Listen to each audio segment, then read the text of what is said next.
Welcome to the California Title I webinar series presented by the Title I Policy and Program Support Office. Today's webinar is tips for completing the Title I Part A and Part D forms for the 2023 winter release in the Consolidated Application Reporting System, otherwise known as CARS.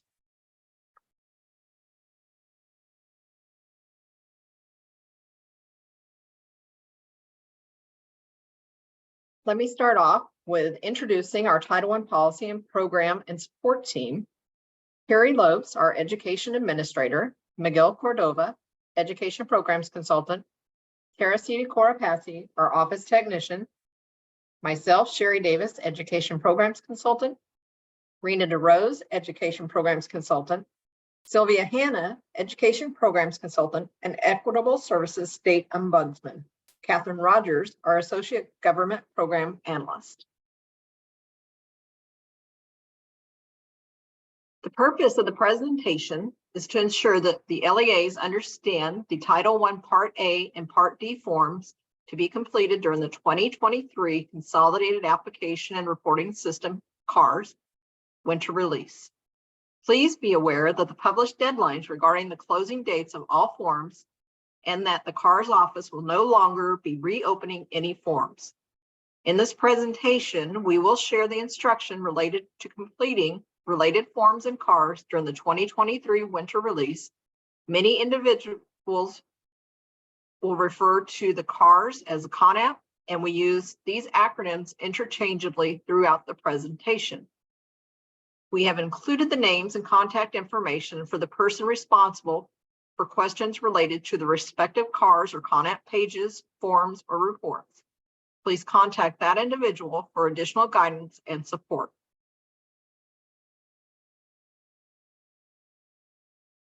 What is the Consolidated Application or CONAP?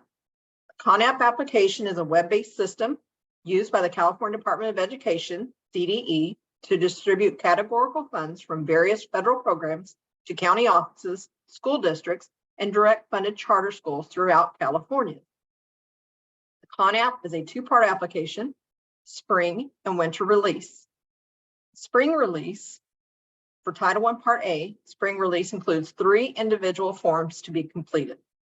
For the Title I Part D, the spring release includes 6 individual forms to be completed. For the winter release, the Title I Part A winter release includes 9 individual forms to be completed. And for the Title I Part D winter release includes 2 individual forms to be completed. Additionally, for LEAs that are receiving initial funding under ESSA, California requires LEAs to complete local control and accountability plan and the LCAP federal addendum template in addition to the CONAP, as well as sign the assurances page. LEAs must certify this activity and on all forms via CARS. Title I Part A and Part D data collection form completion for the 2023 CARS winter release.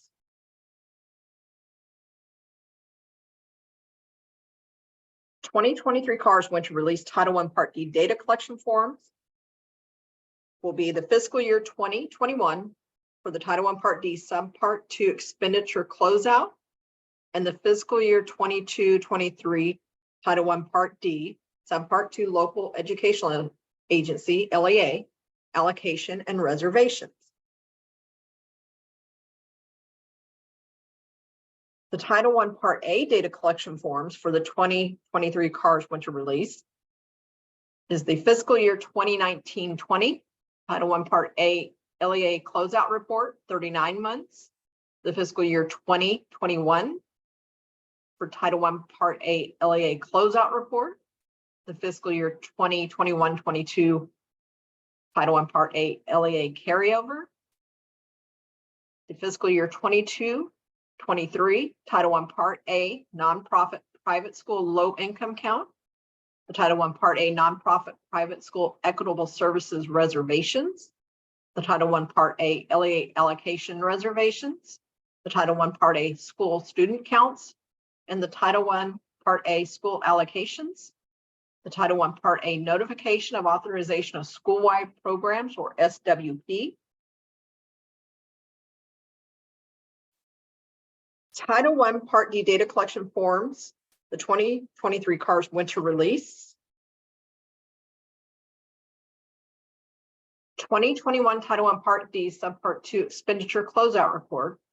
LEAs must report year-to-date expenditures and obligations for use of funds to determine unspent funds for the period of July 1st, 2020 through September 30th of 2022.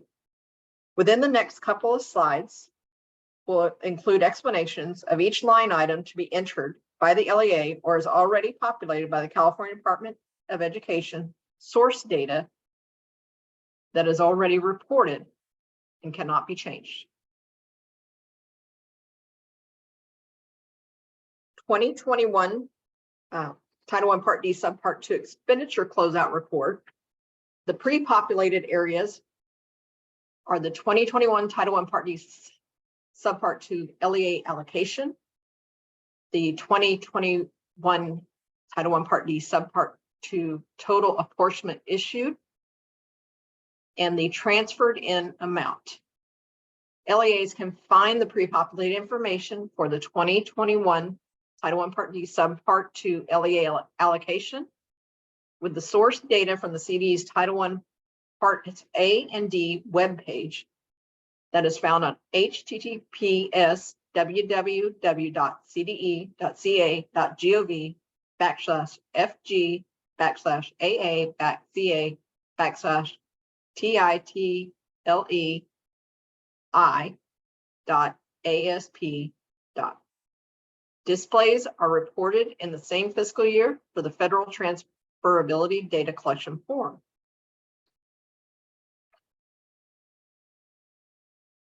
The expenditure closeout report, the following areas are not pre-populated by the CDE and will be entered by the LEA from their local budget based on the LEA total allocation from all pre-populated areas in CARS. Object codes 1000 to 1999 for all eligible certificated personnel salaries. Object codes 2000 to 2999, all eligible classified personnel salaries. 3000 to 3999, employee benefits from all eligible personnel. 4000 to 4999, all eligible books, supplies, and non-capital equipment. 5,000 to 5999, all eligible services, software license, or other operating expenditures. The object codes for administrative direct and indirect cost. This cannot be more than 15% total from both indirect and direct costs. Total year-to-date expenditures, the sum of all expenditures entered into CARS. And the 2021 unspent funds, the total LEA amount minus the sum of all expenditures. Please note that all entries into the above object code dollar amount should be equal to or greater than 0 and are required in order to be completed prior to the certification. Expenditure and closeout report error messages and resolution tips. All error messages must be corrected prior to the LEA being allowed to certify the consolidated application for Title I Part D Subpart 2. More information can be found on the CDE's instructions 2018-19 Title I Part D Subpart 2 webpage at https://www.cde.ca/FG/AA/CO/CA/20WINST1 PDEXPRP27.ASP.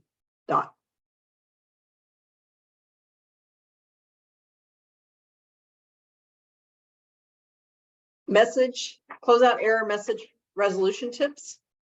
If you have the field name employee benefit expenditure amount with an error message, the sum of the certificate and classified personnel salaries is equal to 0. Employee benefits cannot be greater than 0. Your resolution tip, if the sum of the certificated classified personnel salaries expenditure amount is zero, then the expenditure to the employee benefits expenditure amount is also zero.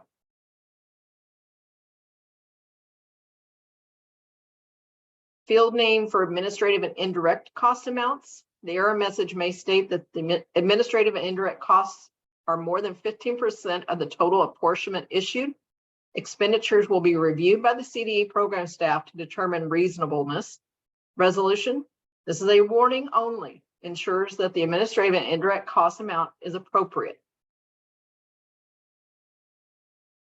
The field name for year-to-date expenditure amount. The error message, the year-to-date expenditure total cannot be greater than the total apportionment issued amount plus transferred in amount.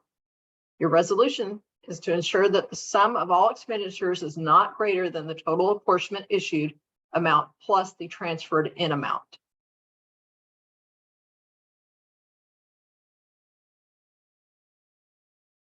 Field name total year-to-date expenditure amount. The error message would state that the year-to-date expenditure total should be greater than zero.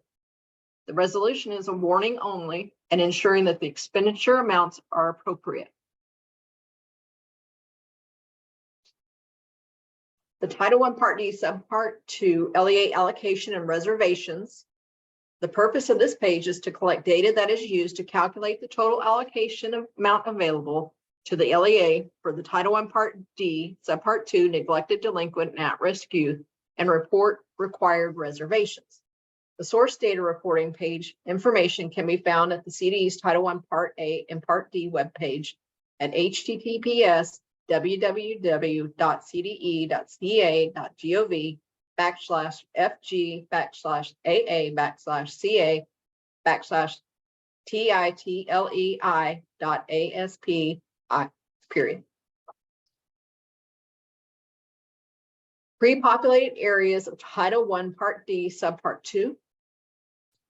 The 2021-22 Title I Part D Subpart 2 LEA allocation.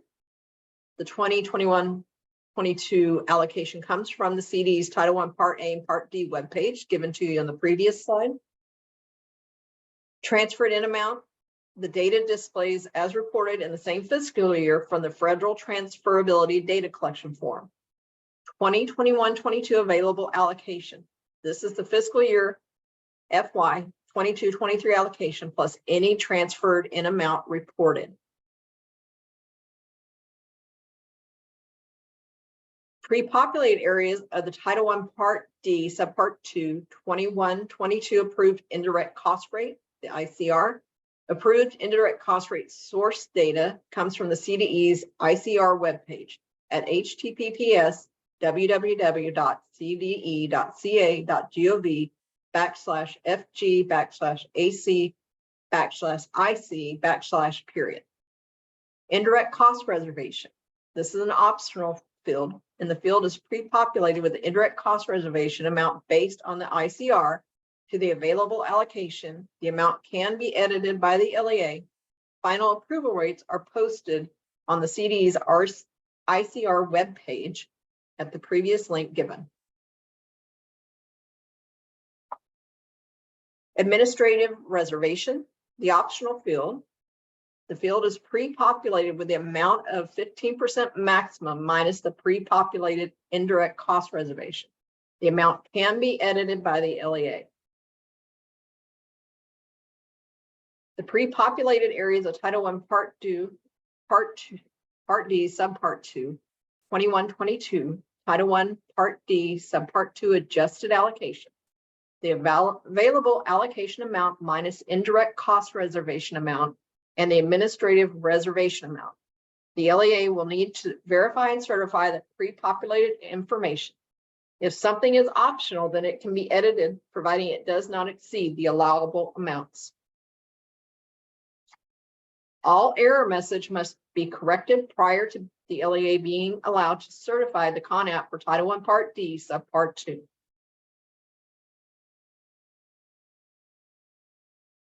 There is no specific field name for this error message, but it will pop up if your administrative and indirect cost reservations exceed 15% of the total available allocation for 21-22.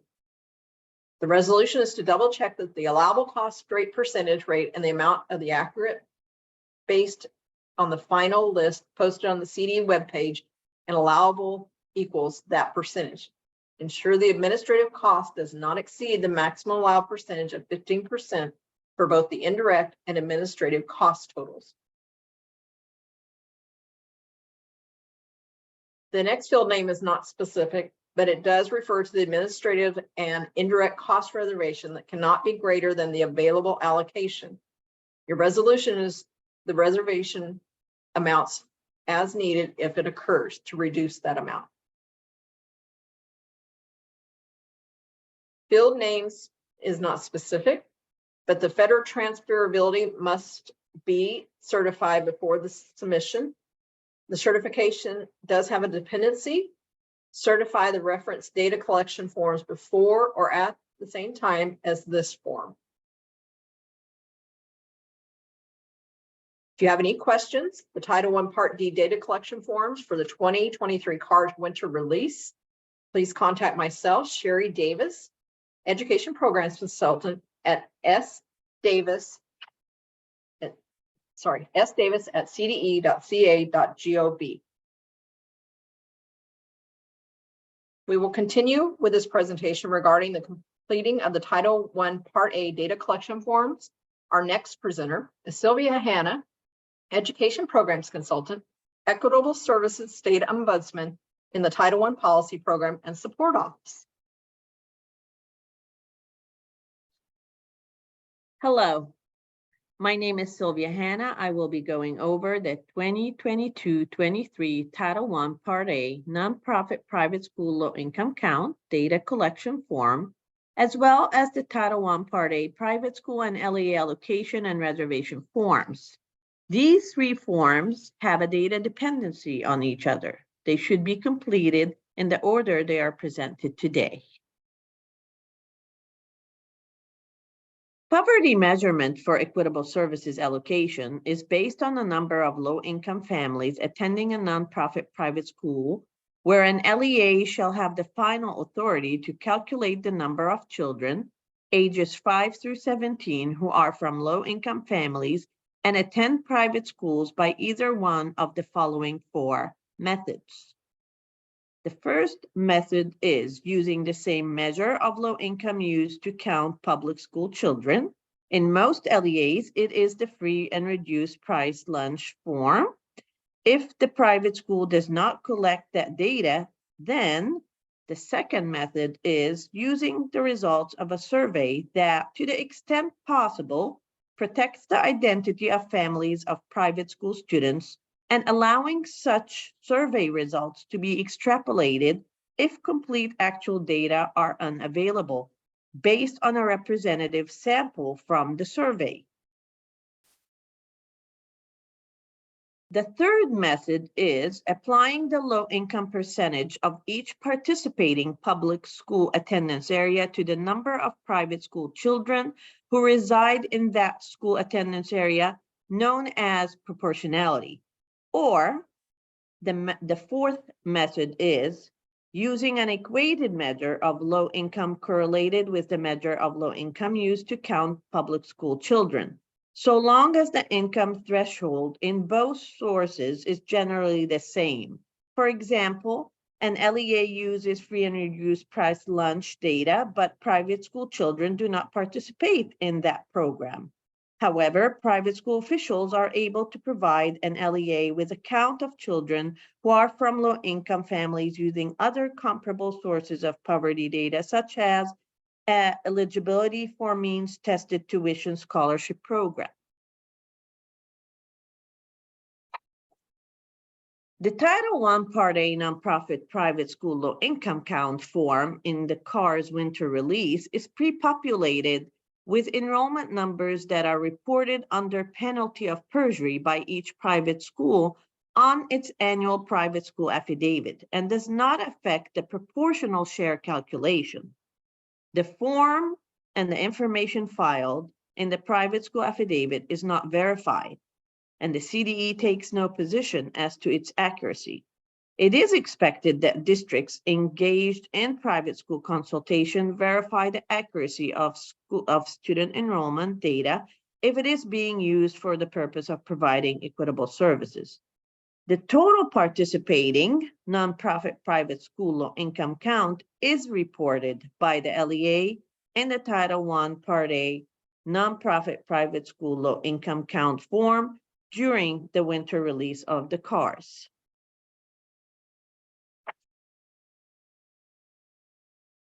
If you have any questions regarding the Title I Part A nonprofit private school low income count, please contact myself, Sylvia Hanna, Education Programs Consultant, the Equitable Services State Ombudsman, at shanna@cde.ca.gov. Next, I will continue and I will cover the 2022-23 Title I Part A nonprofit private school equitable services reservation data collection form.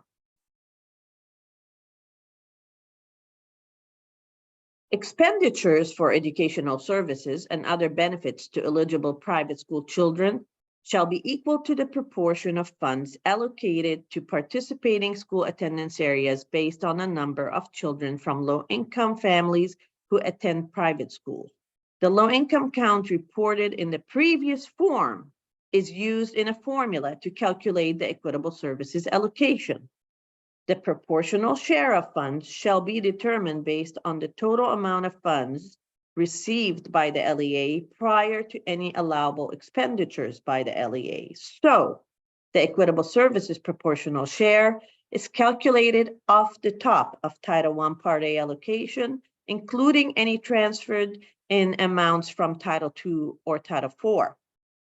Funds allocated to an LEA for educational services and other benefits to eligible private school children shall be obligated in the fiscal year for which the funds are received by the LEA. That is the federal fiscal year, which ends September 30th. Title I Part A nonprofit private school equitable services reservations CARS form has the formula built in and is based on the low income count reported by the LEA previously. This is an example of calculating nonprofit private school low income count rate. Total public school low income count in this example is 1,350. Total participating nonprofit private school low income count in this example is 150. Total public school and participating nonprofit private school low income count together, they add to 1,500. The percentage of the nonprofit private school low income count rate is 150 divided to 1,500, which equals 10%. That will be the rate or 10% that's set aside off the top, the total allocation, Part A, Title I Part A LEA allocation to be set for the nonprofit private school equitable services proportional share amount, as you see the example on the screen. Next, I'm going to cover the Equitable Services Required Reservation. In the Elementary and Secondary Education Act, ESEA, Section 1116A3A, requires an LEA to reserve and spend at least 1% of its Title I allocation to carry out mandatory Title I parent and family engagement, PFE, activities if the LEA's Title I allocation exceeds $500,000. This requires the LEA to reserve at least 1% from the proportional share allocated for equitable services for parent-family engagement activities. If the LEA's Title I allocation does not exceed $500,000, the LEA may still reserve a portion of the proportional share to provide parent-family engagement activities of participating private school students. The amount reserved by the LEA would be based on timely and meaningful consultation with private school officials.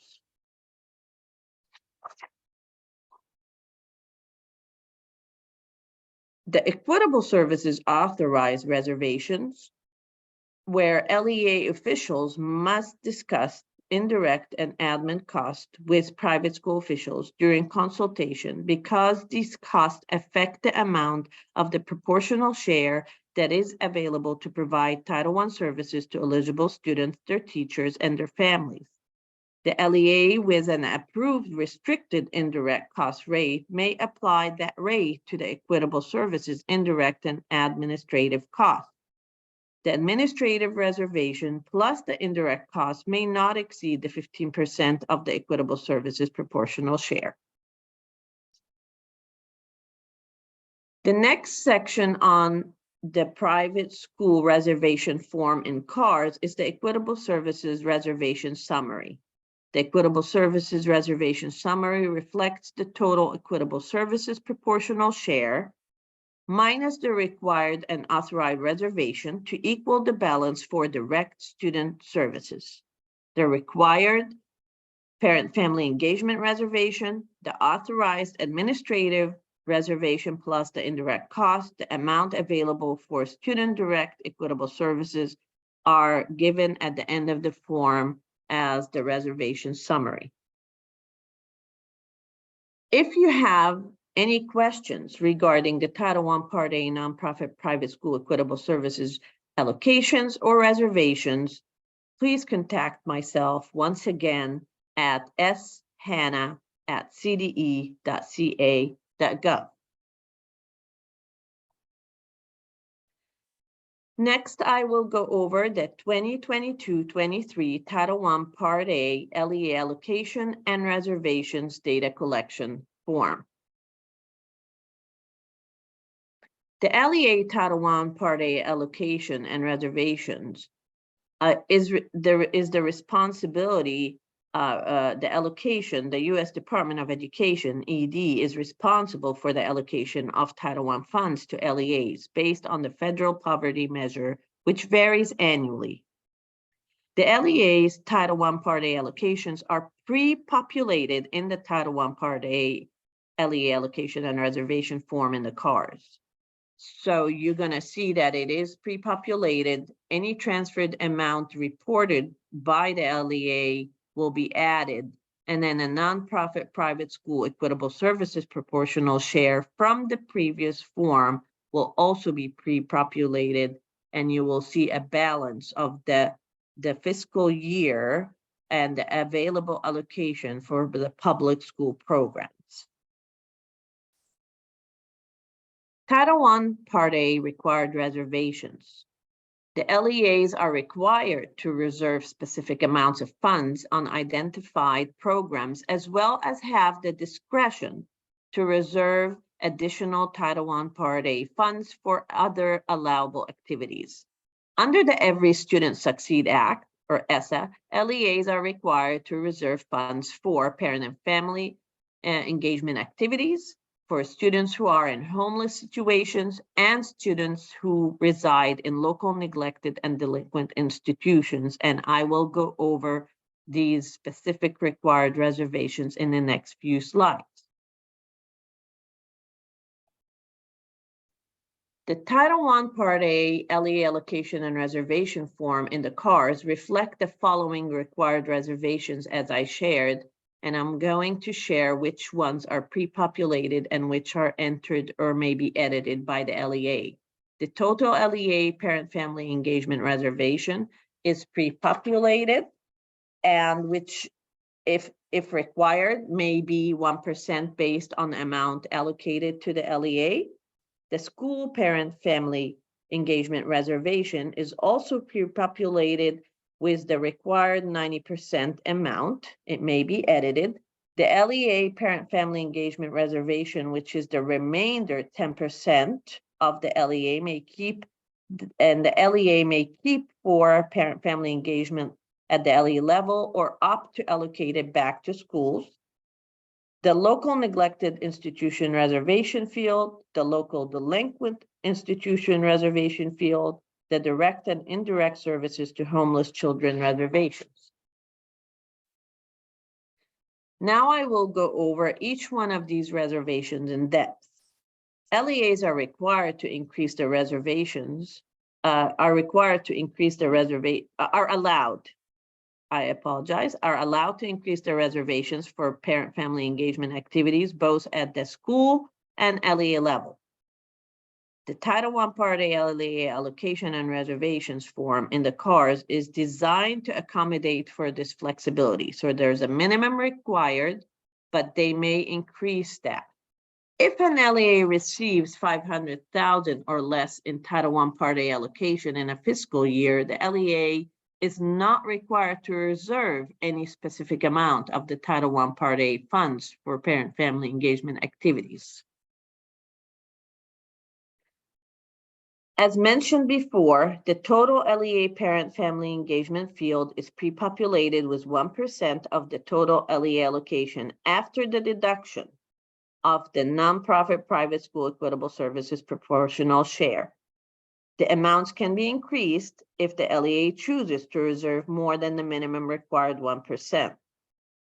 The school parent-family engagement field is pre-populated with 90% of the displayed parent-family engagement reservation amount, which is the 1% of the LEA total allocation. The LEA parent-family engagement field is pre-populated with 10% of the displayed parent-family engagement total reservation amount, which is the 1% of the total. The LEA may choose to allocate this amount to schools. The next required reservation is the homeless services reservation. LEAs must reserve Title I Part A funds for homeless children and youth, including providing educational related support services to children in shelters and other locations where children may live that are necessary to provide services comparable to those services provided to students in a non-Title I Part A funded schools. To determine the amount of Title I Part A funds to be reserved, LEAs shall base the decision on the total Title I Part A allocation received by the LEA and prior to any allowable expenditures or transfers by the LEA.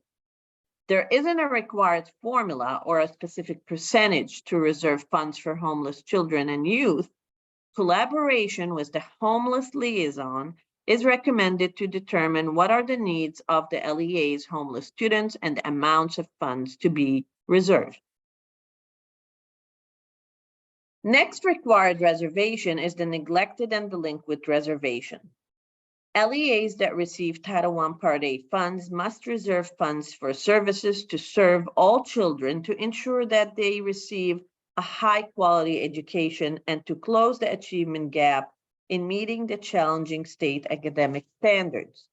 LEAs shall reserve funds as necessary to provide services comparable to children in schools funded under Title I Part A to serve children in local institutions for neglected children and, if appropriate, children in local institutions for delinquent children and neglected or delinquent children in community day programs. This slide shows the local neglected institutions reservation CARS fields. The LEA need to respond yes or no if they have local institutions for neglected children. If yes, report the amount being reserved. This slide shows the local delinquent institution reservation CARS fields. The LEA needs to respond yes or no if they have local institutions for delinquent children. If yes, report the amount being reserved. If no, then you're reporting no amount, 0. Next, I will review the authorized reservation, which are the allowed reservations based on the Title I Part A allowed uses of funds. LEAs are required to reserve specific amounts of funds on identified programs as discussed previously, as well as have the discretion to reserve additional Title I Part A funds for other allowable activities for public school choice transportation, district-wide initiatives, which is other authorized activities, indirect cost reservations, administrative reservation. And in the next slides, I will go over them in detail. If an LEA decides to reserve funds for public school choice transportation costs, the LEA may do so in the authorized reservation section of the Title I Part A LEA allocation and reservation form in the winter release of the cards. And you're just reporting the amount you're reserving. For district-wide initiatives, LEAs may reserve Title I Part A funds to implement district-wide Title I initiatives pursuant to the Every Student Succeed Act. LEA should consider the general criteria on the CDE's Title I Part A authorized use of funds webpage when approving activities or expenditures supported with Title I Part A funds. The Title I Part A authorized use of funds webpage can be found at https://sp/sw/aufffunds.asp. Again, these are reported in a field by the LEA on the same form under authorized reservations. These district-wide initiatives are designed to improve the achievement of Title I students district-wide to benefit all or a group of Title I schools in the district. LEAs may not use Title I Part A funds to benefit students in a non-Title I school, except such students who are homeless, neglected, or delinquent, who may be attending a non-Title I school within the LEA. And that's in accordance to SS Section 1113C3C. Indirect cost is the next allowable reservation or authorized reservation. It's an optional field. The field is pre-populated with the indirect cost reservation amount based on the approved indirect cost rate applied to the available allocation. The amount can be edited by the LEA. The indirect cost rate for federal programs is a rate previously approved by the CDE using the standardized account code structure software. Final approved rates are posted on the CDE's indirect cost reservation webpage at https://www.cde.ca.gov/FG/AC/IC. Again, the field is pre-populated with these amounts, and they may be edited by the LEA. The administrative reservation is also an optional field in the CARS. The administrative reservation plus the indirect cost may not exceed 15% of the LEA's allocation. The CARS field is pre-populated with the 15% maximum. Minus the pre-populated indirect cost reservation, the amount can be edited by the LEA. This is an authorized reservation, not required. The 15% is to be used for activities or services that are not direct services to students at the school site. The California Education Code, Section 63001, requires LEAs to utilize no less than 85% at school sites for direct services to students, regardless of whether the services are centralized at the LEA level, managed by the school, or funded through the LEA reservations. And that's what's reflected on the CARS form as far as what the rates are pre-populated. The Title I Part A LEA allocation and reservation form provides a summary of the LEA required and authorized reservation, as well as the school parent-family engagement reservation, subtracted from the LEA allocation, minus the nonprofit private school equitable services proportional share amount. There's a reservation summary at the end of the form. The balance is available for Title I Part A school allocation. So you will see the LEA required and authorized reservation total, the school parent and family engagement reservation, and then the balance, the amount available for Title I Part A school allocations. Title I Part A allocation and reservation resources. There's the Title I Part A LEA allocation webpage at https://sp/sw/sp/leallocation.asp.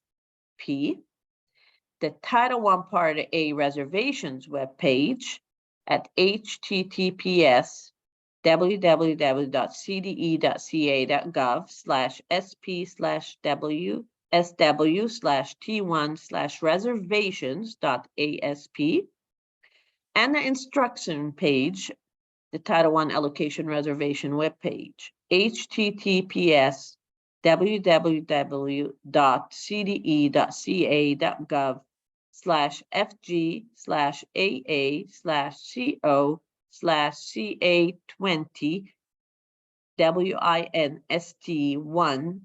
WINST1ALLOCANDRESER.asp. These links are all available in the presentation as you click on it. Next, for any questions on the LEA allocation and reservation, please contact myself, Sylvia Hanna, Education Program Consultant. I am the Equitable Services State Ombudsman. My email is shanna, SHANNA @cde.ca.gov. Our next presenter is going to continue with the Title I Part A content. Is Rena DeRose, Education Programs Consultant in the Title I Policy Program and Support Office. She will be covering more of the Title I Part A CARS form. Thank you very much. Hi, this is Rena DeRose, and as Sylvia mentioned, I'm a consultant in the Title I office. I will be discussing additional content regarding Title I Part A forms completion. Title I Part A closeout reports and carryover form completion during the CARS Winter 2023 release. During the Winter 22 release, LEAs completed the 2019-20 Title I Part A closeout report. For Winter 2023, LEAs will complete the 2019-20 Title I Part A closeout report 39 months. This is a new form that was created to allow LEAs to report a one-time report to be used by LEAs to report expenditures and obligations for fiscal year 2019-20 based on the COVID-19 Federal Funding Flexibility Waiver Extended Funds Availability Timeline.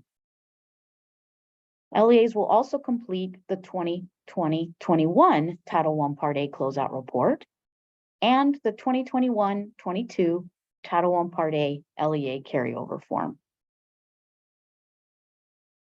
The Federal Funding Flexibility Waiver approval of September 10, 2021 is when the U.S. Department of Ed granted the state of California approval of their COVID-19 Federal Funding Flexibility Waiver request. The waiver extended the period of availability of fiscal year 2019-20 funds for Title I Part A until September 30, 2022. Normally, the funds would have expired on September 30, 2021. The first form I will discuss is the Title I Part A 2019-20 LEA closeout report 39 months. As I mentioned, this is a new data collection form to be completed during the 2023 CARS winter release. LEAs will use this data collection to report final expenditures as of September 30, 2022, related to fiscal year 2019-20 Title I Part A funds. LEAs previously reported remaining 2019-20 carryover funds as of September 30, 2021 in the 2019-20 Title I Part A LEA closeout report during the 2022 CARS winter release last year. After the close of the 2020-23 CARS winter release, the CDE will invoice LEAs with any remaining unspent funds reported for fiscal year 2019-20 in the Title I Part A LEA Closeout Report 39 months.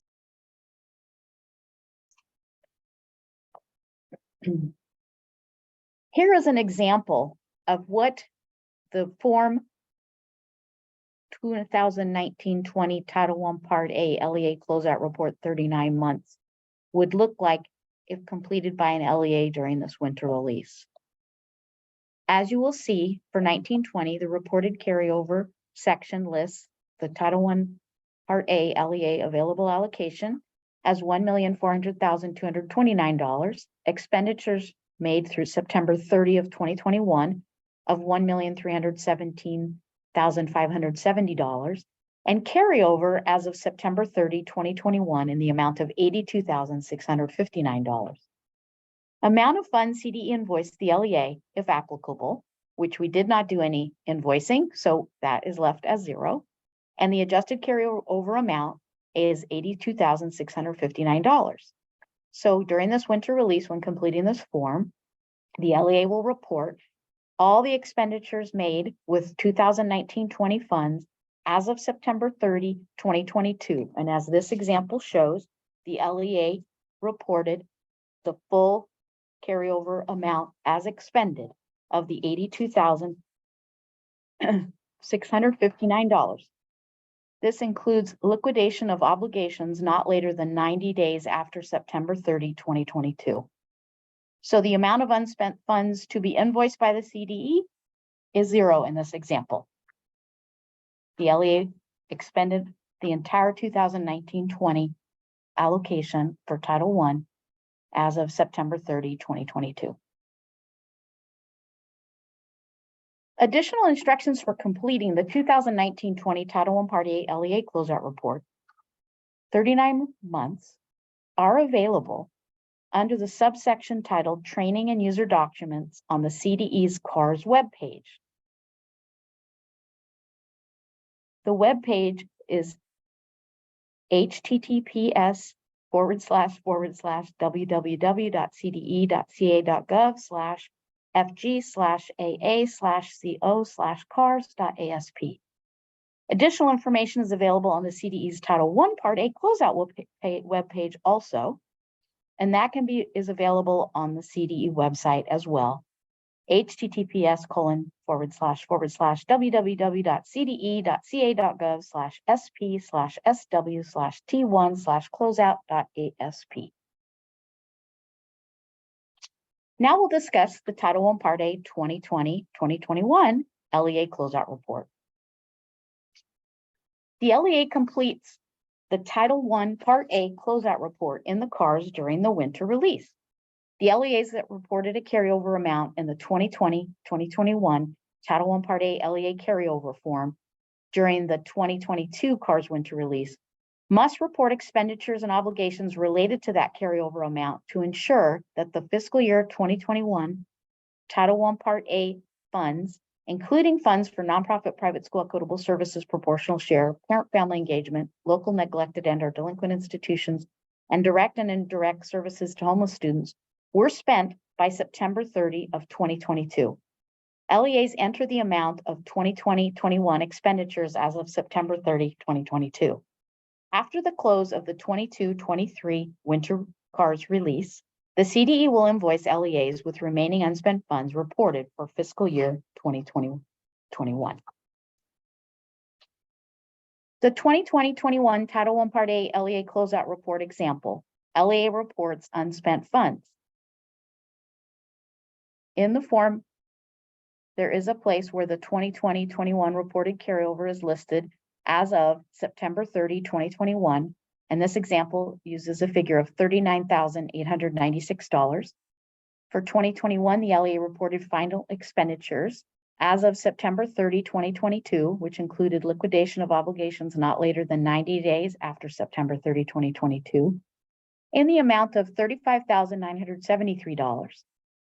This left a remaining balance of $3,923, which is the amount of unspent funds to be invoiced by the CDE. After the close of the 22-23 CARS winter release, The CDE will invoice LEAs with remaining unspent funds reported for fiscal year 2021. If you have questions regarding Title I Part A LEA closeout reports, you may contact me, Rena DeRose, via email at rdrose@cde.ca.gov. Additional Title I Part A data collection forms to be completed during the winter 2023 CARS winter release. During the 2023 CARS winter release, various Title I Part A forms are completed, including but not limited to, for fiscal year 21-22 Title I Part A LEA carryover, and for fiscal year 22-23 Title I Part A school student counts, Title I Part A school allocations, Title I Part A notification of authorization of school-wide program, or SWP as the abbreviation. Many of the data collection have data dependencies requiring the LEA to complete the forms in a specific order. Please review the CDE's CARS data entry instructions webpage to verify the order in which the forms are to be completed. The website is located at the following URL: https://www.cde.ca.gov/FG/AA/CO/CA22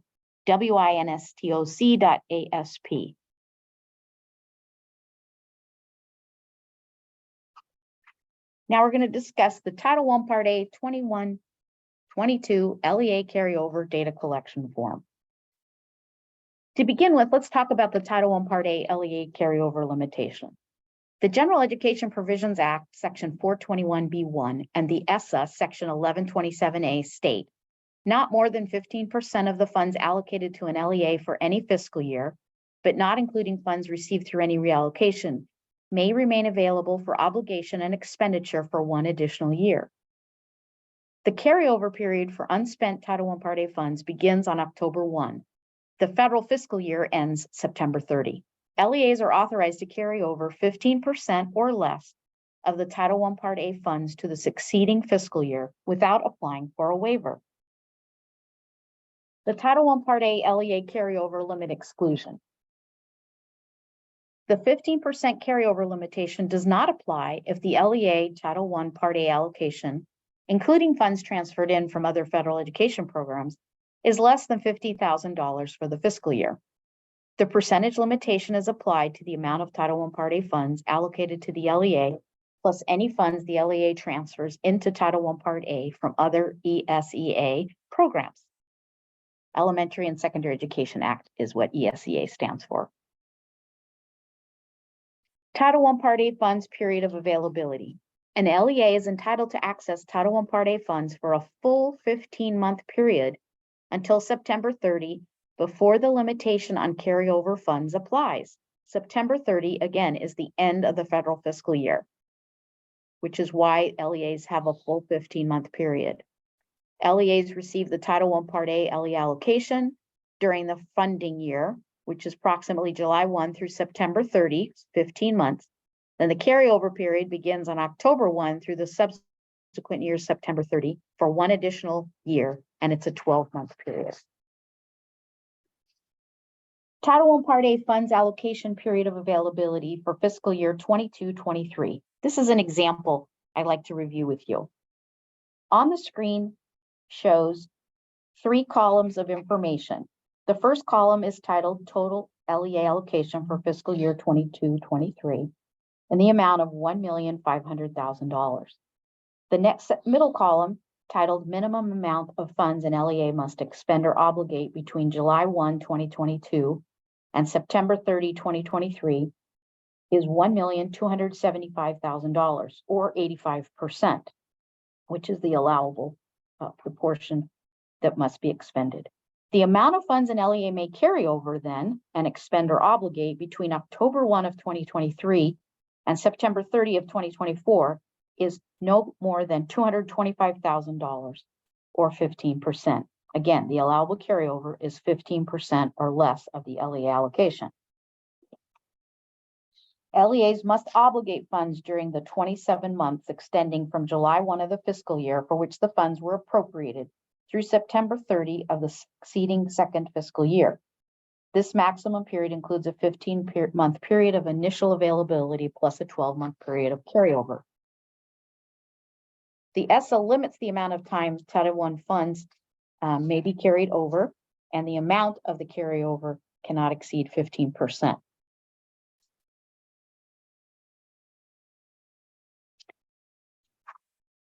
The federal funding flexibility waiver for fiscal year 2020-21 Title I Part A funds.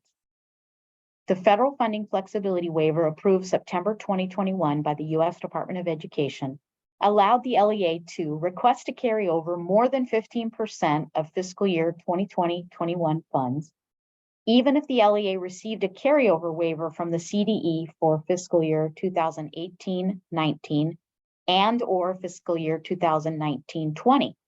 Without the waiver, per the ESSA, LEAs are eligible to apply for a carryover waiver only once every 3 years. For fiscal year 2021 and after, additional federal funding flexibility waivers have not been extended. Waiver of carryover limitation eligibility. LEAs may apply for a carryover once every 3 years. An LEA is eligible to apply for a carryover waiver 3 years from when the last carryover waiver was approved.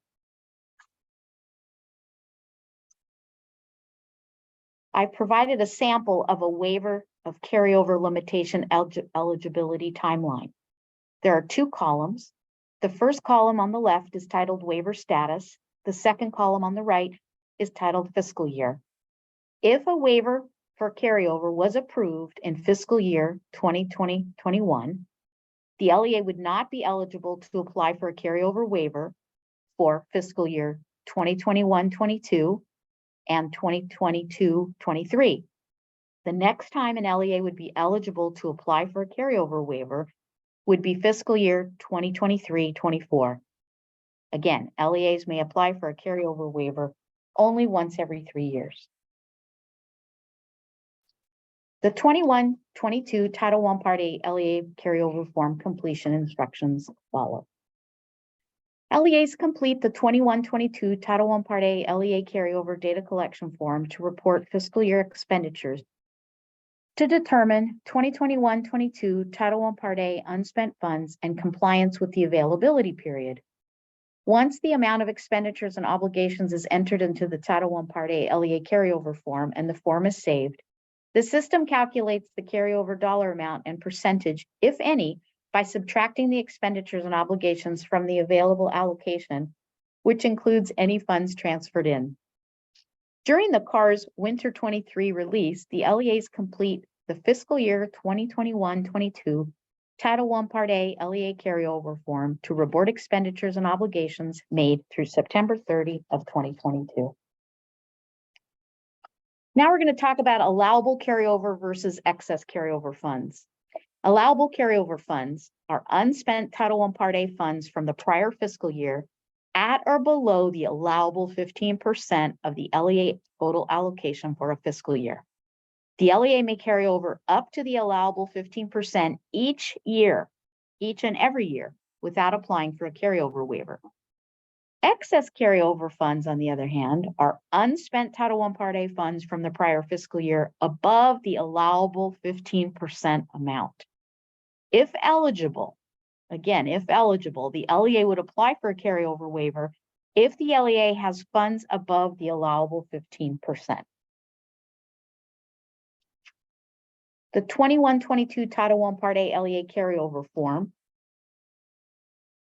This is an example of carryover calculation with an allowable carryover amount. In this example, the LEA reported expenditures and obligations in the amount of $114,762. This amount was subtracted from the LEA available allocation amount, which included funds transferred in from another federal program. The total carryover as of September 30 was $18,605, or 13.95%, which again is under the maximum of 15%. So it is the allowable portion. So this LEA may carry over $18,605 into this next fiscal year without applying for a carryover waiver. Here's an example of the 2021-22 Title I Part A LEA carryover form. When the LEA reports excess carryover above the allowable 15%. In this example, the LEA reported expenditures and obligations in the amount of $114,762. This amount was subtracted from the LEA available allocation, which includes funds transferred in from another federal program. The total carryover as of September 30 was $64,485, which is equivalent to 20.12%. And this amount, of course, exceeds the allowable 15%. And the amount above the allowable 15% is equal to $16,414. Once the form is completed and saved, the waiver box will appear if the LEA has carryover above the allowable 15% and if the LEA is eligible to apply for a carryover waiver. The system actually checks to see when the last time the LEA applied for a carryover waiver to ensure that the 3 years have passed. In the waiver request box, provide the reasonable and necessary justification and describe how the LEA plans to expend or obligate the carryover funds. The waiver request box has 2 columns. The first column has the request, provide the reasonable and necessary justification, describe how the LEA plans to expend the or obligate the carryover funds. And the next column to the right is a description that the LEA will include that starts with our LEA or school had multiple obstacles due to the pandemic, planned spending was postponed, ... That's just an example of the start of a person's response for a particular LEA. Requesting a carryover waiver. After the LEA enters the waiver request with the required components in the waiver request box, the LEA saves and certifies the Title I Part A LEA carryover form. It is important to note that the system limits the waiver request response to 1,700 characters, which includes spaces. The waiver request, again, must be reasonable and necessary, include several required components, and be approved by the CDE. A summary of the required components of a carryover waiver request is available on the CDE's Title I Part A Carryover Waiver Request Criteria webpage, https://www.cde.gov/sp/sw/t1/carryover.asp. Questions regarding Title I Part A LEA carryover? You may contact me via email or telephone at rderose@cde.ca.gov, and my number is 916-323-0472. Now we're going to talk about the Title I Part A 2022-23 School Student Counts Data Collection Form. The purpose of the School Student Counts Data Collection Form is for LEAs to report the school ranking method for determining school allocations, the low income measurement to be used to allocate Title I funds to eligible schools, student enrollment counts for each school, and eligible low income student counts for each school. Title I Part A school student counts are reported by the LEA on an annual basis during the CARS winter release. The data will populate the Title I Part A school allocations data collection form.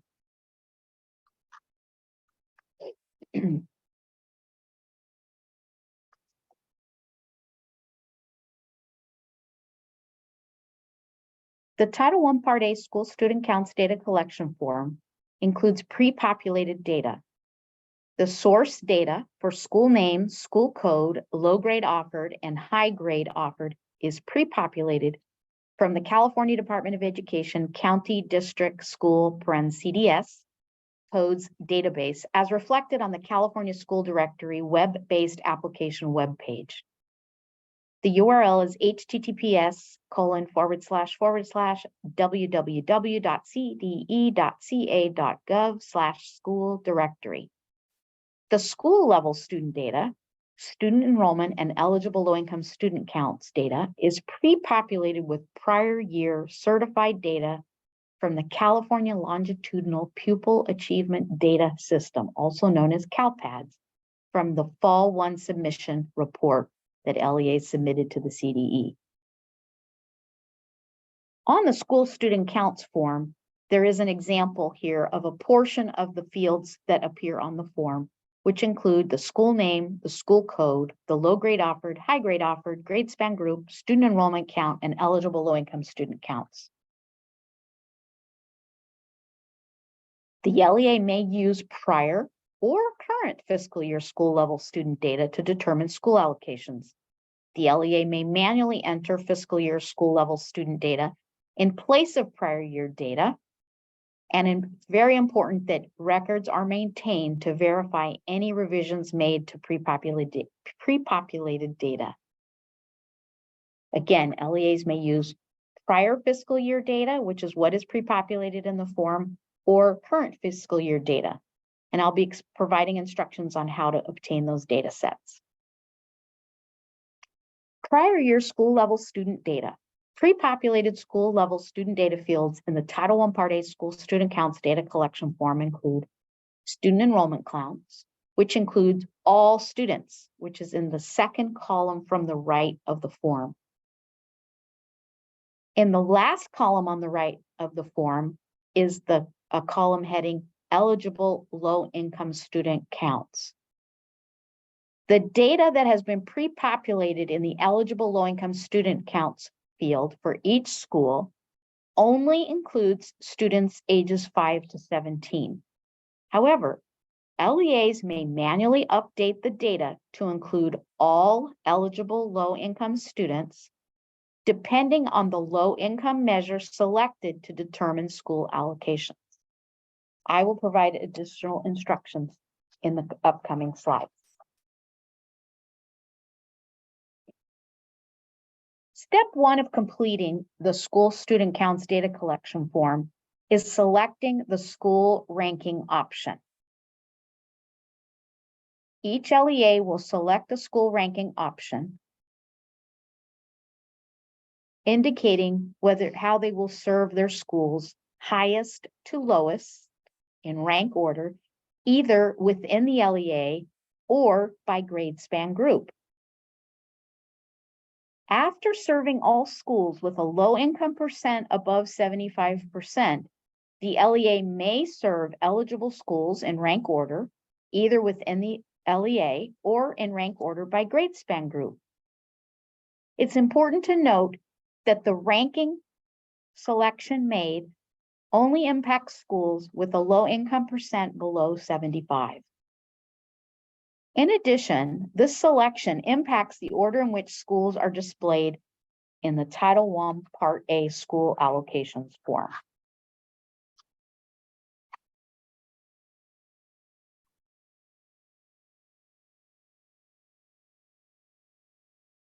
You've previously heard about student poverty measures, and I will be going over that again now as it relates to Title I Part A school allocations. Both the ESSA and the Code of Federal Regulations require an LEA to rank from highest to lowest all of its school attendance areas and schools according to the percentage of students from low-income families and serve such eligible schools in rank order. According to the ESSA, an LEA must use the same measure of poverty to identify eligible school attendance areas and schools, rank areas and schools, and determine the allocation for each school. Again, LEAs must use the same student poverty measure when ranking and serving.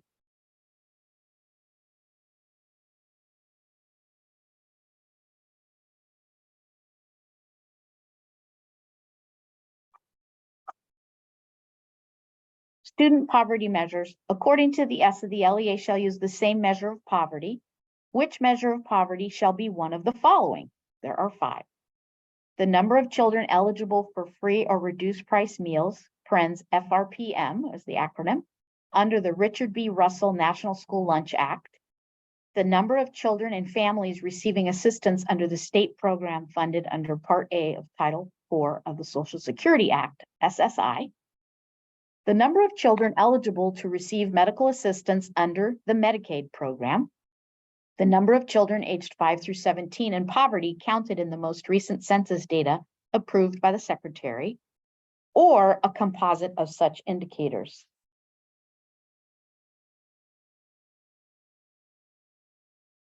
On the school student counts data collection form, as part of step 2 to be completed by the LEA, is a drop-down menu where the LEA will select the low-income measure.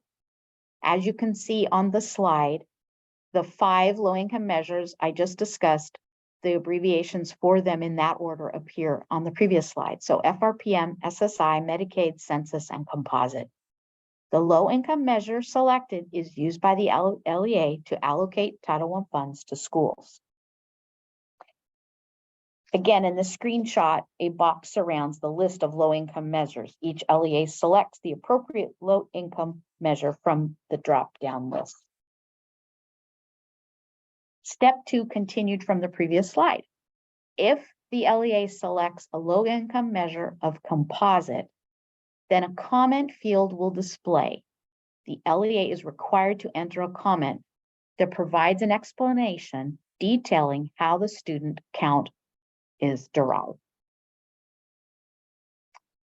The free reduced price meal low income measure. Annually, the majority of LEAs in California, over 97%, select FRPM, free reduced price meal, as the low income measure to be used to determine Title I Part A school allocations. If the LEA selects a low income measure of FRPM, please follow the instructions on the following slides regarding how to obtain school level student data for student enrollment counts and eligible low income student counts for prior year and for current fiscal year. If the LEA selects one of the other low income measures, SSI, Medicaid, Census, or Composite, please contact me via email or telephone for further instructions. Again, the following slides will communicate instructions for obtaining current year or prior year data if the LEA selected FRPM as the low income measure. Obtaining school level student data counts aligning with the low income measure of FRPM or free reduced price meals. Step 3A will provide instructions on how to obtain prior fiscal year school level student data counts. Step 3B on the upcoming slides will provide instructions on obtaining current fiscal year school level student data counts. As previously mentioned, the Title I Part A school student counts data collection form in the CARS is pre-populated with certified prior fiscal year data from the California Longitudinal Pupil Achievement Data System, CalPADS Fall 1 Data Submission Collection. Step 3A, as indicated on the screen, shows how to obtain prior fiscal year school level student data that aligns with the low income measure of free reduced price meals. Box 1 states LEAs may obtain prior fiscal year data from the unduplicated student poverty FRPM data files available on the CDE's FRPM student poverty data webpage, https://www.cde.gov/ds/ad/files/sp.asp. The eligible low-income student counts data appears in column U, titled FRPM Count K-12. The LEA manually enters the FRPM data count from column U into the eligible low-income student counts field of the school student counts data collection form to include all eligible students for each school within the LEA. As I mentioned, the data that's pre-populated in the eligible low-income student counts only includes students ages 5 to 17. However, the LEA may include all eligible low-income students in this field and would follow these instructions to update the data that has been pre-populated.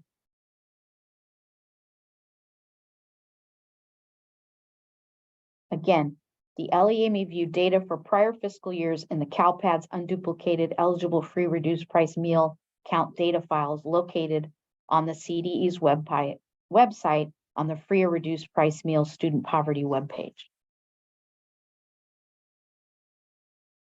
Unduplicated student poverty file, FRPM data file, contains a spreadsheet for each of the various fiscal years containing data for all LEAs in the state. The data is available again on the CDE's FRPM student poverty data webpage and contains various data sets. When using FRPM as the low income measure to determine school allocations, the LEA may obtain or verify the total enrollment count K-12 for every school within the LEA in column R, and may obtain the FRPM count K-12, including all students eligible for free reduced price meal count students, which is in column U of the FRPM data file report. If you have questions about the data in the student poverty FRPM data file, you may contact the CalPADS office or the data reporting office. The data reporting office email is dro@cde.ca.gov. The CalPADS office may be reached at calpads@cde.ca.gov.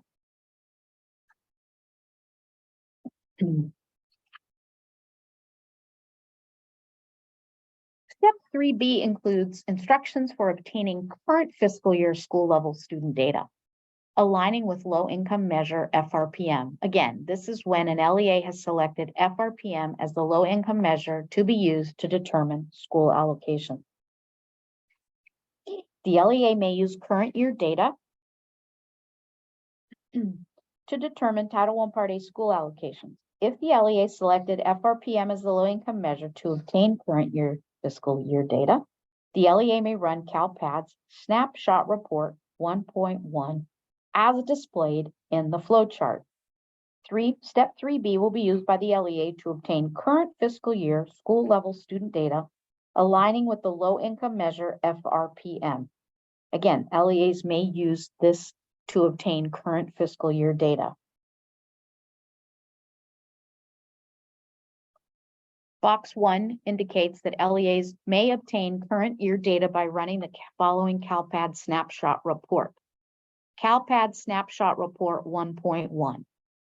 Once in CalPADS, open the report and set the filters as follows. Status, SELPA approved. Age eligibility, all, parens K-12, UE, US. Then run CalPADS Snapshot Report 1.1 for the current fiscal year to access the following data. The student enrollment count data, which appears in the column titled Enrollments, is located third column from the left of the CalPADS Snapshot Report 1.1. The eligible low-income students count data appears in the column titled FRPM eligible, which is the last column on the right of this form. Step 3B continued. The LEA may manually enter the data from CalPADS Snapshot Report 1.1 into the school student counts data collection form as follows. The enrollment count data is entered into the student enrollment field of the school student counts data collection form for each school. The FRPM eligible count data is entered into the eligible low-income students field of the school student counts data collection form for each school.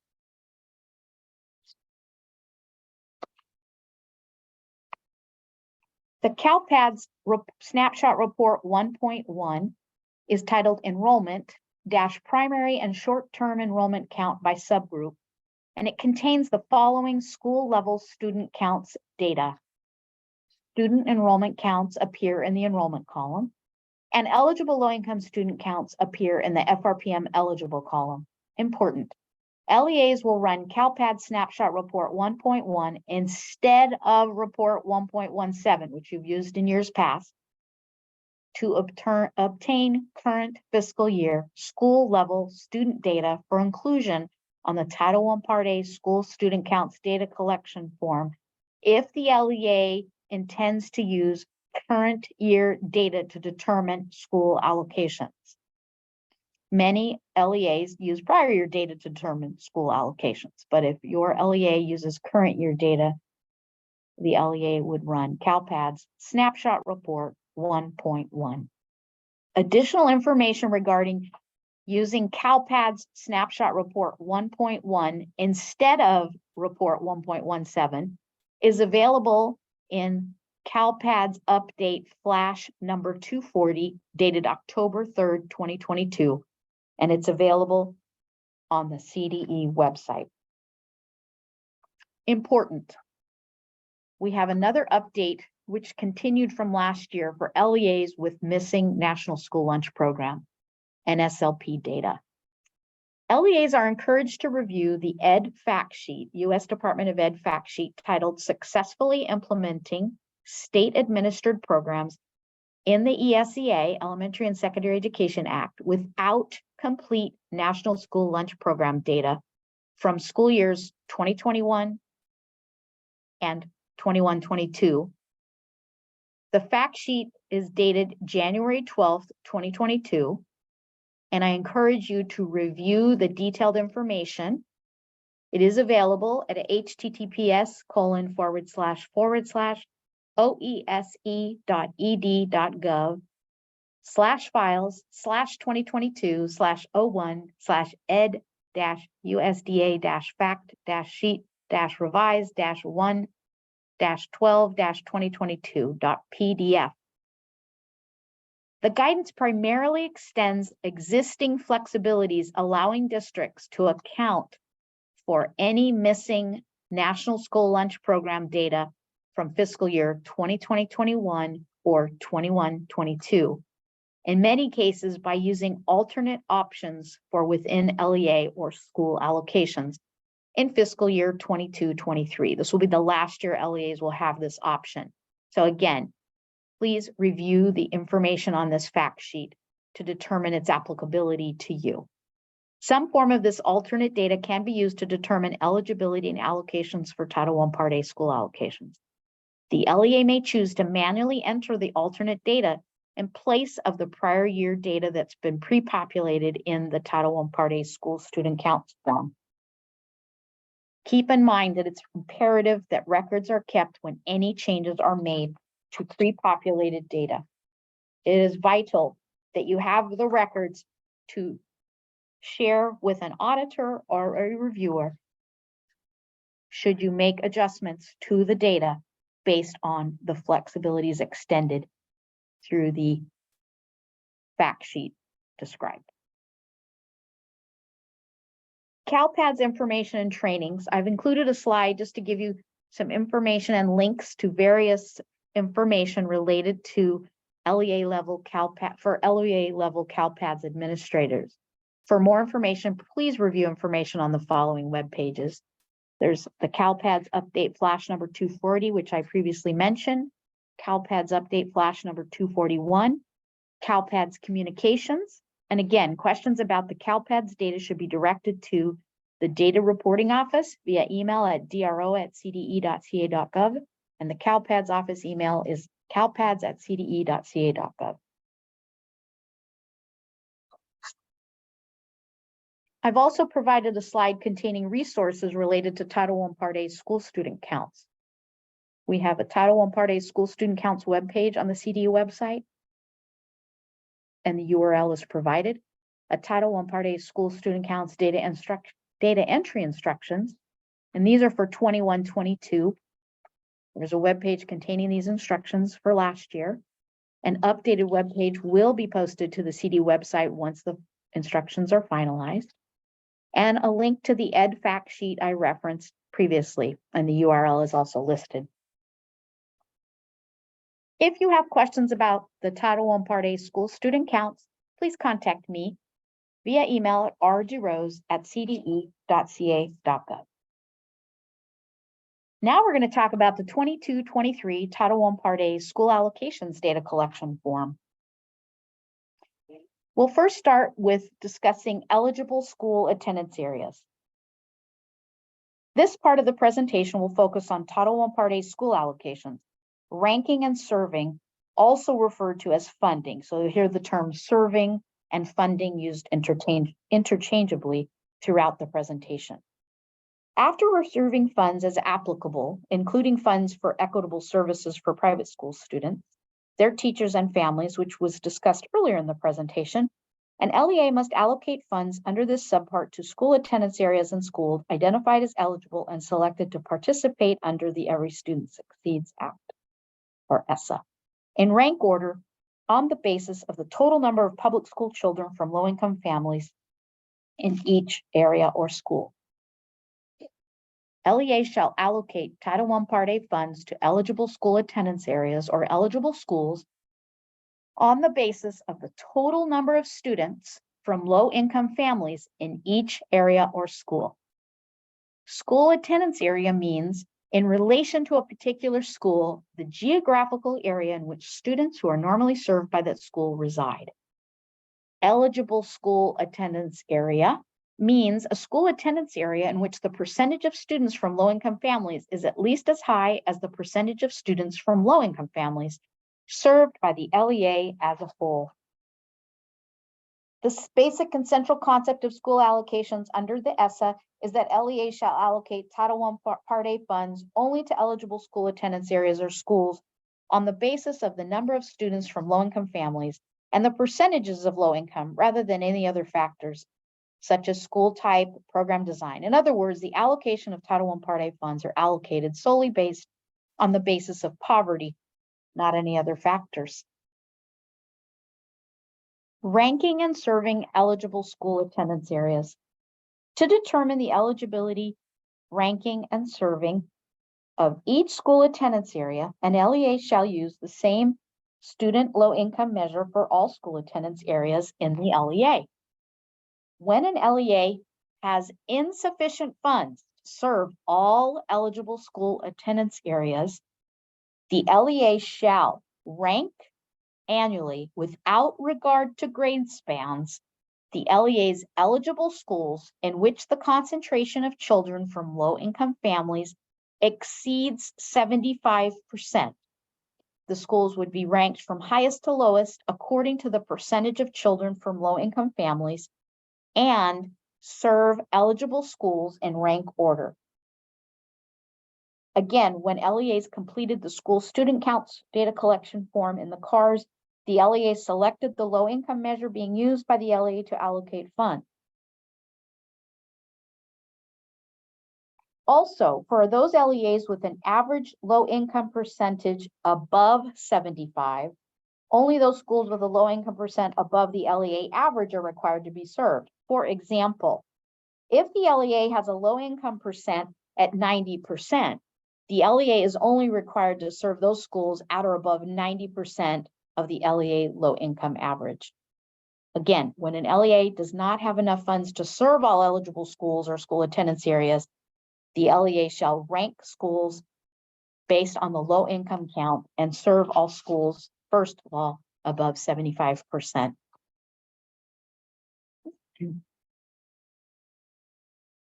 Ranking and serving eligible school attendance areas continued. An LEA may choose to serve high schools with a poverty percentage between 50% and 75% in rank order of poverty. After an LEA has served all eligible schools, if funds remain, the LEA may serve eligible schools in rank order from highest to lowest, either by grade span group or within the LEA as a whole.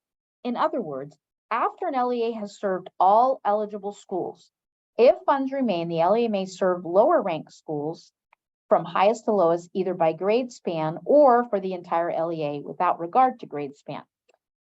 Important to note that LEAs with less than 1,000 students are exempt from ranking and serving rules in the Every Student Succeeds Act.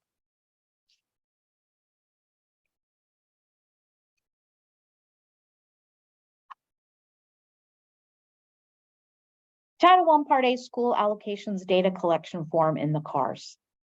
The Title I Part A school allocations form is completed once per year during the CARS winter release. The form is pre-populated with data from two forms that we've previously discussed today during this presentation. The form is pre-populated with data from the Title I Part A LEA allocation or reservations data collection form. So that form must be completed before the school allocation form can be completed. Those data dependencies exist as previously mentioned. The form is also pre-populated with data from the Title I Part A school student counts data collection form. And as I've mentioned, the LEA indicates the low income measure in the school student counts form and the ranking method highest to lowest within each grade span group or LEA wide. And again, the ranking highest to lowest is used after serving all schools above 75% low income. The LEA-wide low-income percent is calculated by dividing the total eligible low-income student count by the total enrollment.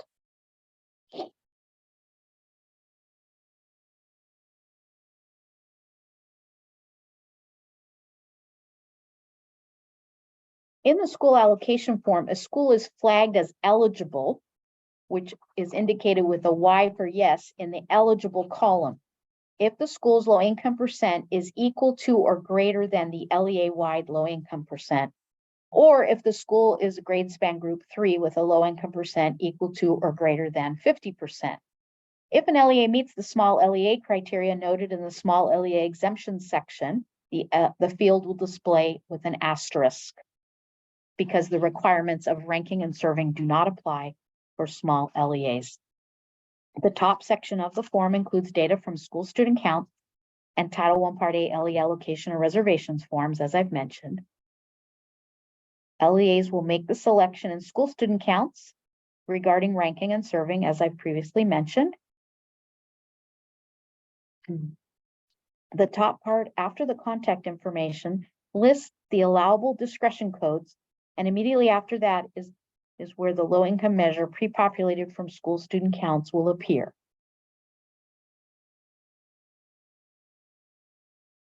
Title I funds are allocated based on a school's eligibility and ranking in low income percentages rather than types of schools, program designs, or other factors. Further down on the available Title I Part A school allocation amount which is pre-populated from the Title I Part A LEA allocation and reservation form. The amount is the LEA's total allocation minus all reservations set aside, nonprofit private school equitable services proportional share. As previously discussed, the exception to this occurs when an LEA serves and allocates funds to any schools or schools with a low income percent that is less than 35, which we will talk about shortly. The Title I Part A school student counts data collection form in the car. As you can see on the screen, I have 4 columns of information from left to right. Eligible low-income students ages 5 to 17, low-income student percent eligible to be served, required to be served. The LEA-wide low-income percent for this LEA in this example is 57.76%. You'll see a Y, which is for yes, and it'll appear in the required to be served column on the far right of the screen when the school's low income percent is above 75. So as we've previously stated, when a school's low income percent is above 75, that school is required to be served, and you will see an Y in the required to be served column for that school.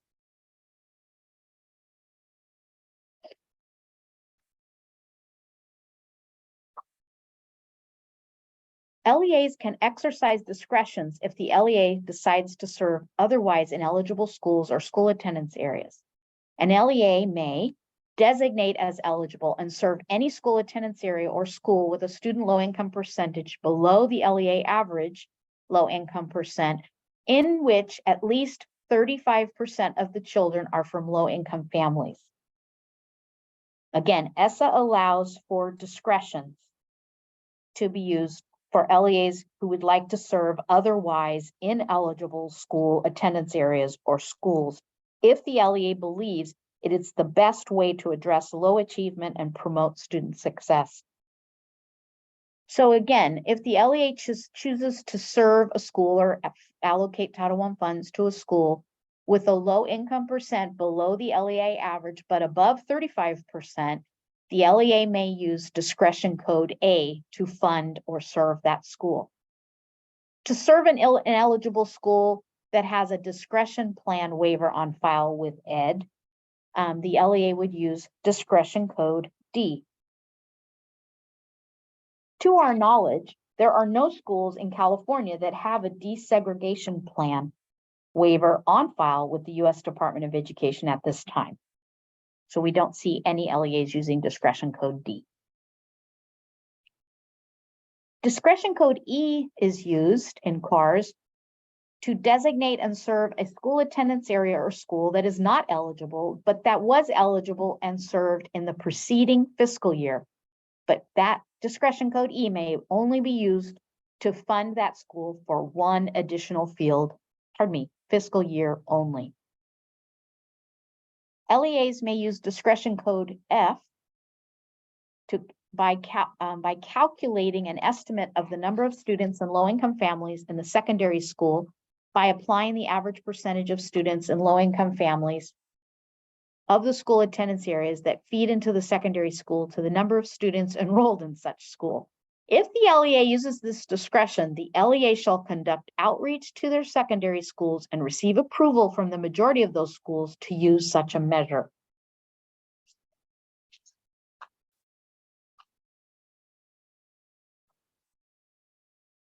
LEA should keep documentation of feeder schools' low-income percentages for auditing purposes, as the CARS does not verify the accuracy of such use at this point. Now we'll talk about Title I Part A school allocations, data collection forms completion. When funding a school that has an N or no, not eligible, in the eligible to be served column. As you can see from the screen, I have columns of information with the following headings from left to right. Eligible low-income students ages 5 to 17, low-income student percent, eligible to be served column, required to be served column, total school allocation column, and discretion code column. In the example where there is eligible low-income student count of 224 students, the low-income percent is 57.73, and as indicated, the school is, quote, not eligible to be served. However, the LEA feels it is important to fund the school based on the needs of the students, and in order to fund the school, they used discretion code A and put an A in the discretion code column to fund or serve the school that would otherwise have been ineligible to be served, to receive a Title I Part A school allocation. Reminder, discretion codes are only needed for schools that would otherwise be ineligible for funding. This discretion code is entered in lowercase in the column, which appears in the far right of the form. As we previously discussed, the LEA may elect to provide funding to schools with a low-income percent below the LEA-wide low-income percent, but above the minimum 35%, as long as eligible schools with higher percentages have been served. Reminder, these discretions are not applicable to small LEAs or LEAs with fewer than 1,000 students. Single school LEAs, LEAs only serving eligible schools, high schools with low-income percentages at or above 50, and schools that have not been served allocated Title I Part A funds, $0 per low-income student assigned. Again, single school LEAs and LEAs with fewer than 1,000 students enrolled do not need any discretion codes to fund schools. Per pupil allocation calculation, the dollar amount per low-income student. An LEA is not required to allocate the same per pupil amount to each participating school served. Per pupil amounts within grade spans may also vary so long as the LEA allocates higher per pupil amounts to schools with higher poverty rates than it allocates to schools with lower poverty rates. To allocate Title I Part A funds to schools, LEAs must first determine how much each low-income student will receive. This per low-income student amount or rate does not include carryover funds from the prior year. These are considered prior year funds, or any funds reserved by the LEA for parent and family engagement if applicable. If the LEA allocates different per pupil amounts to participating schools, the LEA shall allocate a higher per pupil amount to areas or schools with higher concentrations of poverty than to areas or schools with lower concentrations of poverty. Again, small LEAs that have less than 1,000 students are not required to follow the ranking and serving rules. However, it is highly recommended that such LEAs have a sound educational rationale to support their method of allocation. To allocate Title I Part A funds to schools, LEAs must first determine how much each low-income student will receive. This per low-income student amount or rate does not include carryover funds, as I previously mentioned, or any funds reserved for parent-family engagement.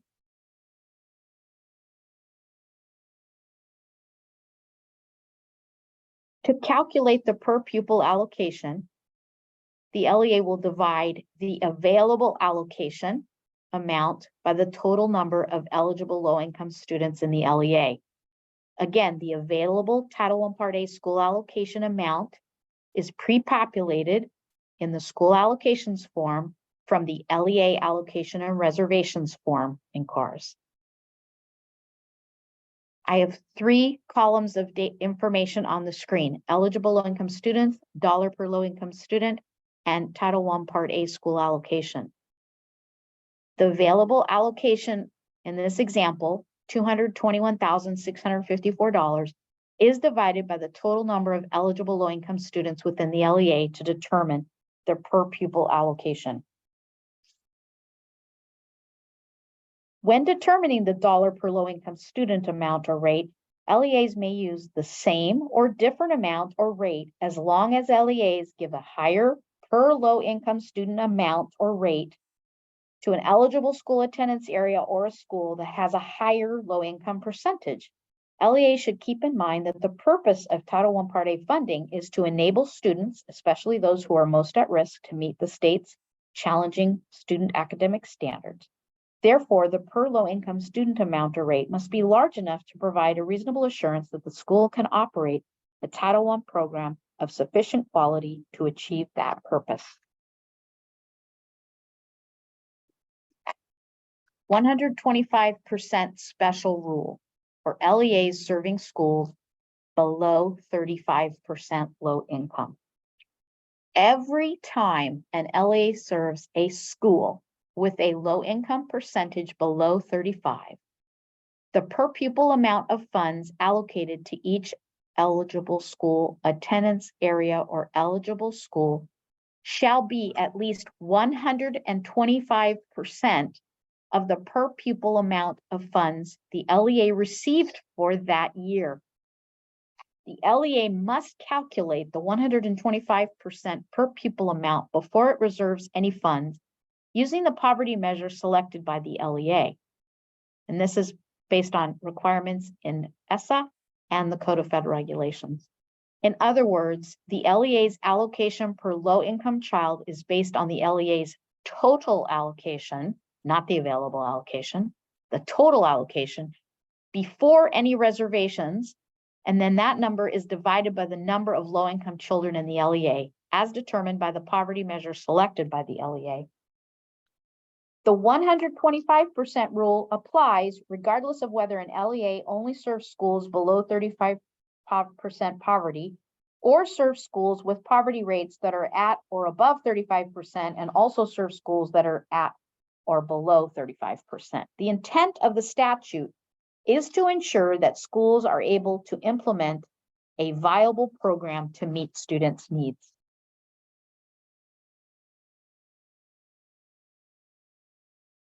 Once the LEA has taken the total allocation and divided it by the number of eligible students, low-income students LEA-wide, the LEA multiplies this per pupil amount by 1.25 to determine the minimum amount per low-income child Information regarding how to calculate the 125% per low-income student is provided on the following slides.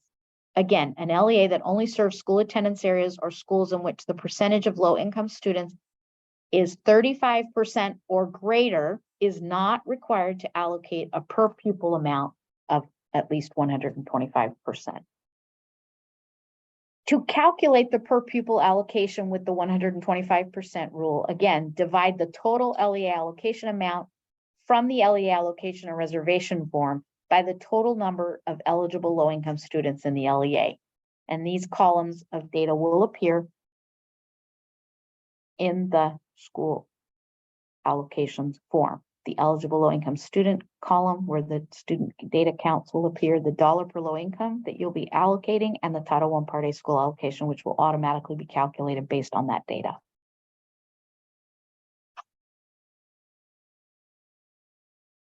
So how do LEAs calculate the 125% per low-income student amount or rate?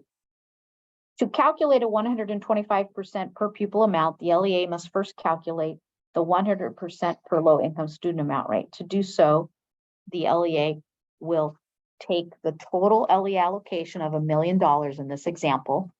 And for this example, there are 3,675 total low-income students LEA-wide. They're going to divide the number of low-income students by the total LEA allocation.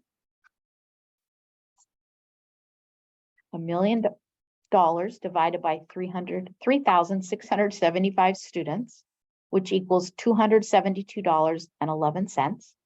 Then step 2 is to multiply the per pupil amount by 1.25 to determine the 125% minimum amount per low-income child. $272.11 times 1.25 equals $340.14.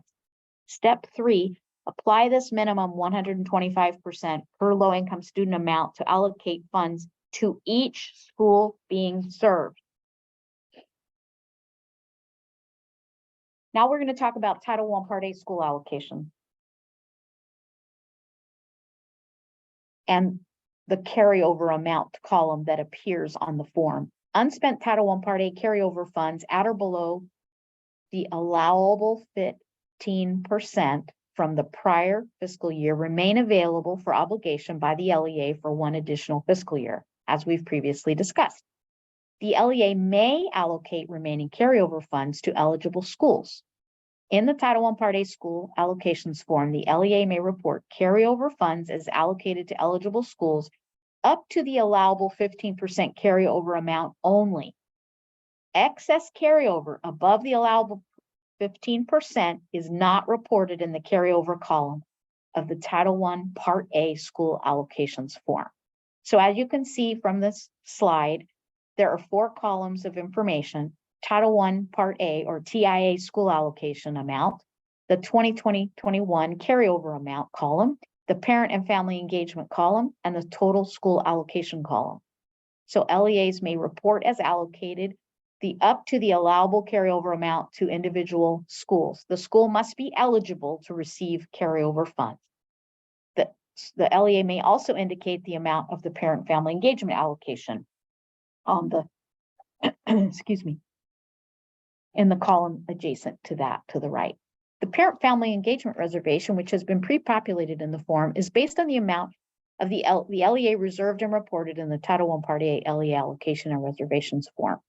So on the LEA allocation and reservations form, the available parent and family engagement reservation amount of $153,378 can be distributed to schools and entered into the parent and family engagement column. And as you can see, one school received $561, another school received $308, and that $153,378 would be distributed to the schools within the LEA.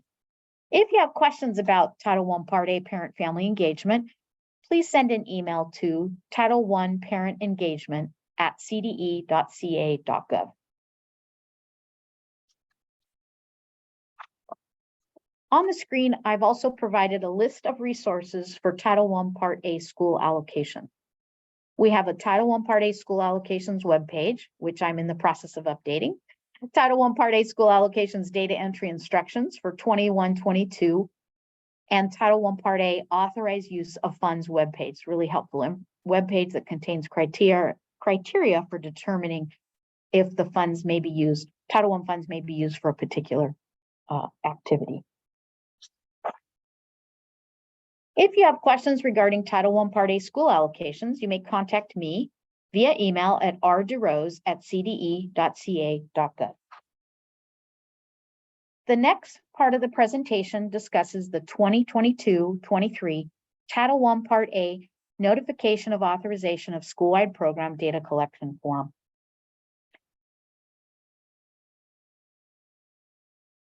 Title I Part A school-wide program schools, or SWAP schools, SWP schools. A school that receives Title I Part A funds shall operate one of two programs: school-wide program, SWP, or targeted assistance school, TAS or TAS program.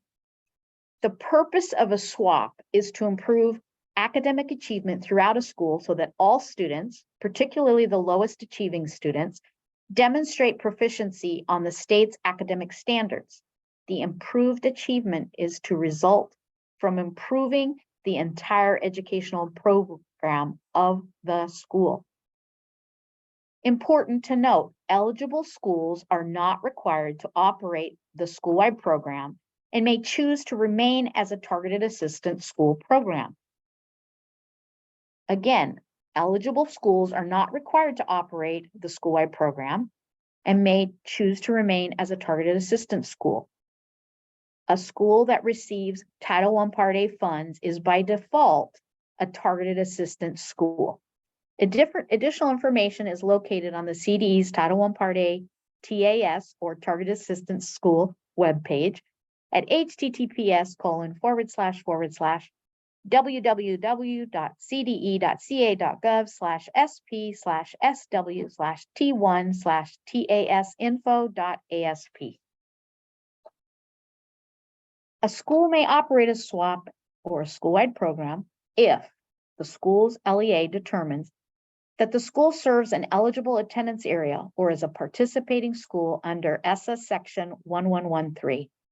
And for the initial year of the school-wide program, the school serves a school attendance area in which not less than 40% of the children are from low-income families, or not less than 40% of the children enrolled in the school are from low-income families. The Title I Part A notification of authorization of school-wide program data collection form for current school-wide program schools. Currently authorized school-wide program schools. For SWAP schools that continue to receive Title I Part A funds and have a low income percentage at 40% or above. On the slide is a screenshot of the school-wide program form, data collection form in CARS. There are 6 columns. The first column contains the school name, second column school code, third column authorized SWAP with an answer of yes or no, so Y for yes. The low income percent, which would be entered for the current fiscal year from the school allocations form, in this case it's 43%, and the local board approval date SWAP plan, month, day, and year. In this case, it's January 17th of 2018. Important, the LEA does not need to update the SWAP plan approval date as it appears in the local board approval date SWAP plan column. The LEA shall update the low income percent for each school to reflect the low income percent for the current fiscal year as reported in the Title I Part A school allocations form. So again, once the school has completed the needs assessment, developed the school-wide program plan, submitted that plan for approval by their local governing board, the date is entered, and the school may continue to operate as a school-wide program under that plan.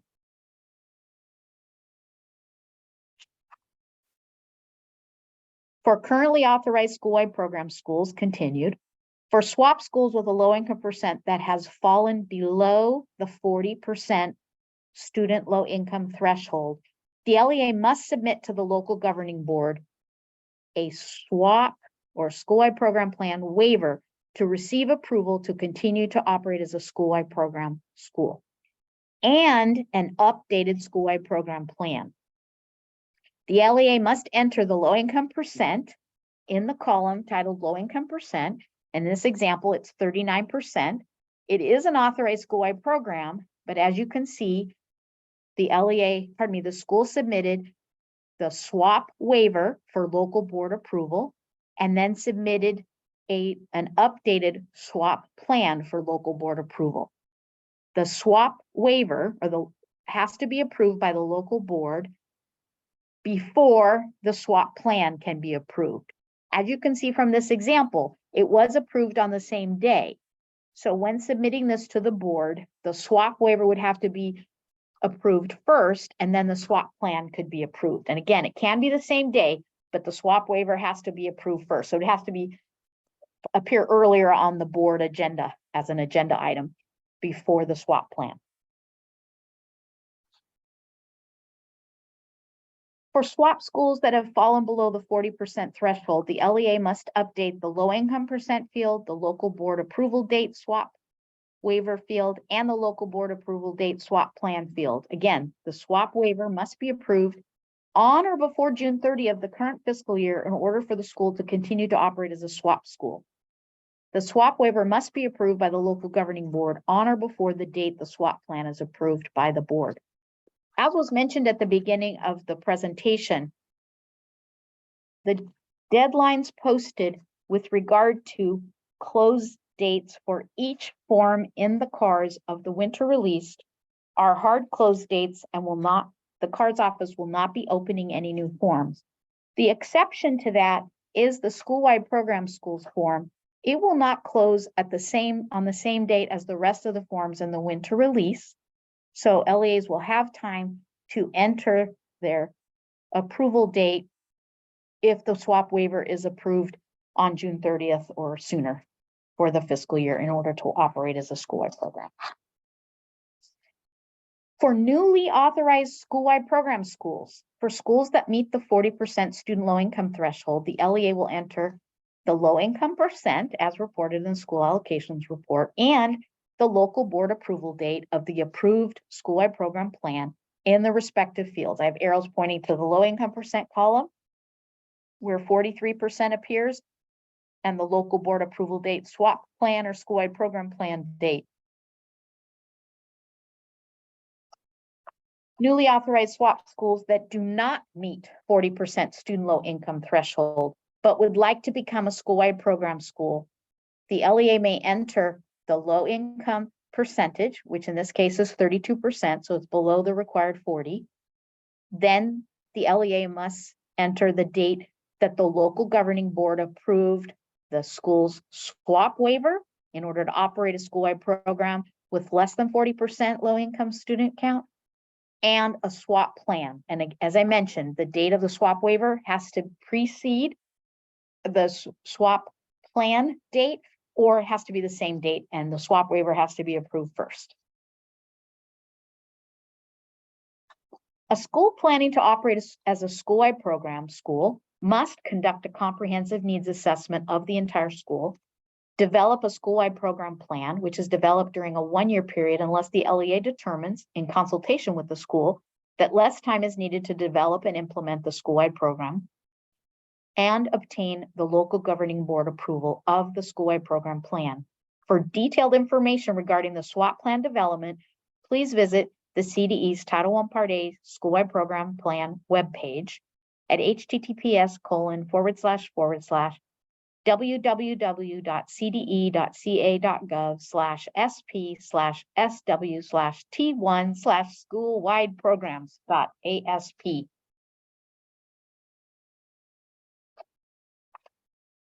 An LEA shall ensure that each swap plan is consolidated into a single plan, known as the School Plan for Student Achievement.